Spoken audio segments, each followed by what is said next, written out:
Sahabat-sahabat, jangan bangga karena amal dan jangan hancur karena dosa.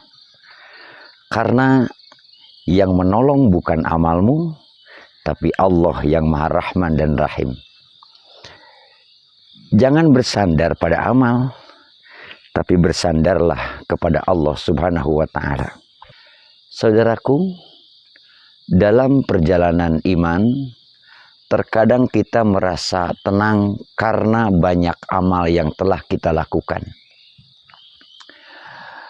Kita merasa aman karena sering salat malam, rajin bersedekah, atau aktif dalam dakwah. Namun tahukah kita bahwa ada bahaya halus yang mungkin menyelinap di hati kita? Yaitu ketika hati bersandar kepada amal, bukan bersandar kepada Allah Subhanahu wa Ta'ala. Syekh Ibnu Athaillah As-Sakandari pernah berkata dalam kitabnya Al-Hikam, min alamatil i'timadi 'alal amal nuqsanur raja inda wujudiz zalal. Termasuk tanda ketergantungan pada amal adalah kekurangannya harapan ketika terjadi kesalahan. Maka jika seseorang merasa putus asa saat jatuh dalam dosa, itu tanda bahwa sebelumnya ia bersandar pada amal, bukan pada rahmat Allah. Karena orang yang benar-benar bergantung kepada Allah tidak akan hilang harapannya walau ia terjatuh. Ia tahu Allah lah sumber ampunan, sumber rahmat, bukan amal dia sendiri. Allah Subhanahu wa Ta'ala berfirman di dalam Al-Quran, Qul ya ibadiyalladzina asrafu an anfusihim la taqnatu min rahmatillah innallaha yaghfirud dzunuba jami'a. Wahai hamba-hambaku, kata Allah, yang melampaui batas terhadap diri mereka sendiri, janganlah berputus asa dari rahmat Allah. Sungguh Allah mengampuni semua dosa. Subhanallah. Ayat ini adalah pelukan kasih dari langit. Ketika manusia kecewa dengan dirinya sendiri, Allah justru membuka pintu harapan bagi hamba-hambanya. Maka jangan pernah berkata aku terlalu kotor untuk kembali. Jangan pernah merasa dosaku terlalu banyak untuk diampuni. Tidak demikian. Karena yang kita tuju bukan rahmat manusia, tapi rahmat Allah. Dan rahmat Allah itu lebih luas dari langit dan bumi. Rasulullah SAW pernah bersabda, tidak seorang pun akan masuk surga karena amalnya. Amal hanyalah sebab. Sementara yang memberi hasil adalah Allah. Ibarat petani yang menanam padi, ia mencangkul, menyiram, dan menanam. Tapi yang menumbuhkan hanya Allah Subhanahu wa Ta'ala. Jika hasil panen baik, ya bersyukur. Jika gagal, ya ia tetap tenang. Karena ia tahu tugasnya berusaha. Hasilnya adalah milik Allah Subhanahu wa Ta'ala. Begitulah seorang mukmin sejati. Ia beramal sungguh-sungguh, tapi hatinya tetap bersandar kepada Allah. Ia bertaubat saat jatuh, tapi tak pernah putus asa dari kasih sayangnya Allah. Maka saudaraku, janganlah kita tertipu oleh banyaknya amal, dan jangan pula hancur oleh satu dosa. Karena yang menilai bukanlah kita, tapi dialah Allah yang Maha mengetahui isi hati hamba-hambanya. Kadang kita ingin melepaskan diri dari dunia, meninggalkan pekerjaan, meninggalkan jabatan, meninggalkan kesibukan lah. Karena kita merasa disitulah letak kesucian. Namun pernahkah kita berpikir bahwa mungkin justru di tengah kesibukan itulah Allah Subhanahu wa Ta'ala sedang menempatkan kita untuk beribadah. Sebagaimana yang disampaikan oleh Syekh Ibnu Athaillah As-Sakandari dalam kitab Al-Hikam, beliau mengungkapkan iradatukat tajrida ma'a iqamatillah iyyaka bil asbabi minasyahwatil khafiyah wa iradatukal asbaba ma'a iqamatillah iyyaka bit tajridi inhitatu anil himmatil aliyah.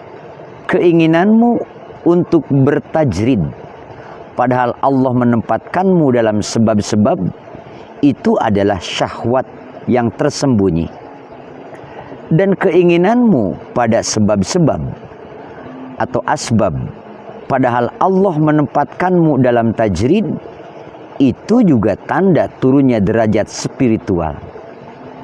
Sahabat-sahabat, tajrid adalah keadaan di mana seseorang dijauhkan dari urusan dunia untuk fokus kepada Allah Subhanahu wa Ta'ala semata. Sedangkan kasab atau asbab adalah keadaan di mana seseorang ditakdirkan berusaha, ditakdirkan bekerja dan berinteraksi dengan dunia, berinteraksi dengan halayak ramai. Namun hati-hati, karena keduanya itu bukan pilihan kita, melainkan pilihan Allah Subhanahu wa Ta'ala.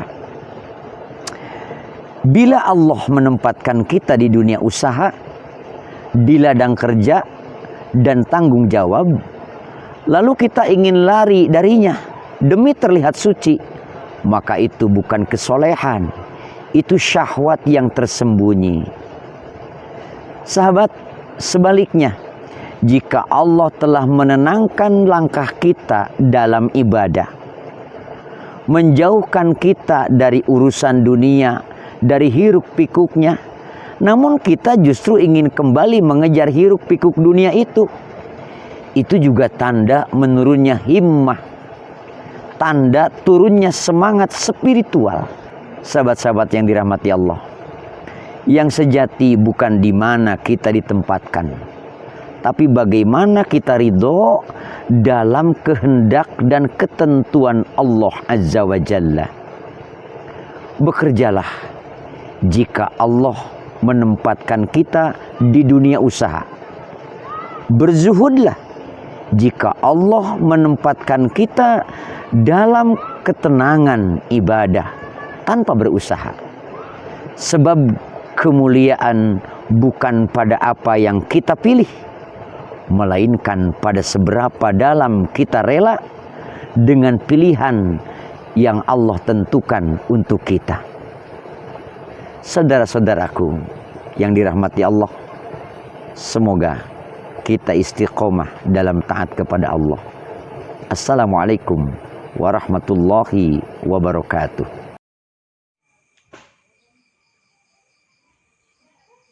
Tanaman nih macam-macam, ditanamnya bareng, dipupuknya juga sama, tapi ada yang berbuah, ada juga yang tidak. Memang ketika semangat tak dapat menembus takdir, kita harus belajar tunduk pada kehendak Allah. Kadang-kadang kita ini sudah berjuang sekuat tenaga, menanam apa segala macam, bahkan berdoa, berusaha. Ada malah yang sampai meneteskan air mata. Namun hasilnya tak selalu seperti yang kita harapkan. Apakah berarti usaha kita sia-sia? Ataukah ada rahasia besar di balik takdir yang belum kita pahami? Sahabat-sahabatku yang dirahmati Allah dimanapun berada, Syekh Ibnu Athaillah As-Sakandari berkata, beliau mengatakan, sawabiqul himam la tahriku aswarul aqdar. Kerasnya semangat, kuatnya tekad, itu tidak akan mampu menembus dinding takdir Allah Subhanahu wa Ta'ala. Kalimat ini sederhana, namun mengandung samudera makna yang sangat dalam. Sahabat-sahabat, Betapa sering manusia berjuang tanpa lelah. Ia berlari mengejar cita-cita, menembus segala rintangan. Namun ketika takdir berkata berhenti, seluruh daya terasa lumpuh. Bukan karena kurang ikhtiar, bukan karena kurang usaha, bukan karena kurang upaya, tapi karena Allah menginginkan, mengajarkan bahwa hasil bukan milik tanganmu, melainkan milik Allah Subhanahu wa ta'ala. Saudara-saudaraku dimanapun berada, kita sering lupa bahwa semangat, tekad, kerja keras, semua adalah bagian dari ketaatan. Namun tawakal dan ridho adalah bagian daripada keimanan kita. Oleh karena itu, kita wajib berusaha, tapi kita juga wajib menerima apa yang telah Allah tetapkan, apa yang telah Allah tentukan, apa yang Allah takdirkan. Takdir bukan penghalang bagi semangat, melainkan adalah pagar agar semangat itu tidak keluar dari kehendak Allah Azza wa Jalla. Karena bila semua keinginan kita selalu terkabul, kita mungkin lupa siapa pengatur kehidupan ini. Kita akan merasa bahwa yang mengatur hidup itu adalah kita, padahal sesungguhnya bukan. Setiap manusia memiliki jalan takdirnya sendiri. Ada yang ditakdirkan berlari cepat, ada yang harus berjalan pelan, dan ada juga yang justru diminta untuk berhenti sejenak. Bukan karena gagal, tetapi karena Allah ingin ia belajar sabar dan belajar pasrah kepadanya. Sahabat, jangan pernah merasa kalah ketika apa yang kita kejar belum kita capai, belum kita dapatkan.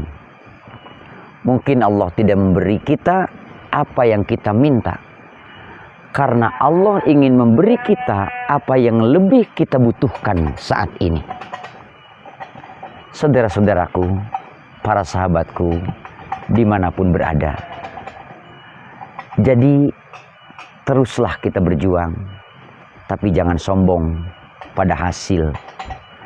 Teruslah kita berharap, tapi jangan pernah kecewa pada takdir, ketetapan Allah Subhanahu wa ta'ala. Sebab hikmah tertinggi dari perjuangan bukan ketika kita berhasil, melainkan ketika kita ridho dengan keputusan Allah Azza wa Jalla.